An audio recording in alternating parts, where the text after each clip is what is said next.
High, আসসালামু আলাইকুম। আজকে হচ্ছে আমি ডাবল ক্লিনজিং দেখাবো। আর আমি আজকে ডাবল ক্লিনজিং করব হচ্ছে মাইসেলার ওয়াটার দিয়ে। আমি সাধারণত হচ্ছে অয়েল ক্লিনজার, আমি এটা হচ্ছে সেন্ট্রেলার, আমি অলরেডি অনেকখানি ব্যবহার করেছি, এটাও ব্যবহার করি।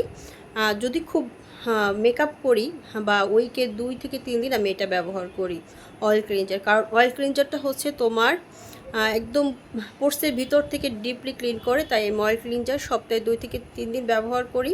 আর এছাড়া হচ্ছে যেদিনকে মেকআপ করি ওই দিনকে আমার হচ্ছে অয়েল ক্লিনজারই ব্যবহার করা হয়।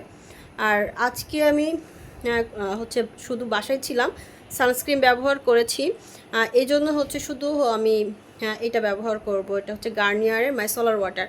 যাদের স্কিন খুবই সেন্সিটিভ তারা, আর অয়েলি স্কিন, যাদের অয়েলি স্কিন এবং সেন্সিটিভ স্কিন তাদের জন্য হচ্ছে গার্নিয়ারের মাইসেলার ওয়াটারটাই বেস্ট।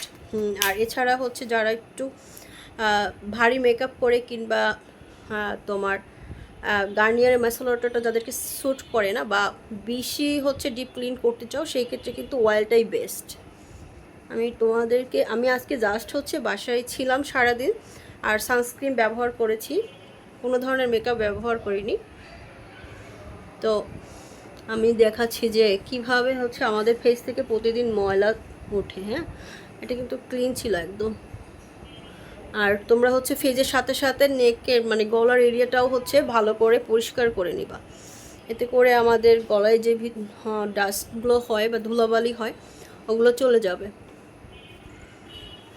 দেখো, আমার লিপসে একটু লিপ বাম্পস ছিল, প্রতিদিন এর থেকে বেশি আসে, আজকে একটু কম আসছে বলতে গেলে। তো যাদের হচ্ছে অয়েলি স্কিন তারা হচ্ছে গার্নিয়ারের মাইসেলার ওয়াটার ব্যবহার করবে। আর অয়েল ক্লিনজার সব ধরনের স্কিনই ব্যবহার করা যায়। তোমার oily skin, dry skin, sensitive skin সব ধরনের স্কিনে ব্যবহার করা যায়, কিন্তু প্রথম দিকে ব্যবহার করলে একটু স্যুট করতে সমস্যা হয়, তাই একটু গ্যাপ দিয়ে ব্যবহার করলে এটা কিন্তু খুবই ডিপ ক্লিন করে স্কিনকে।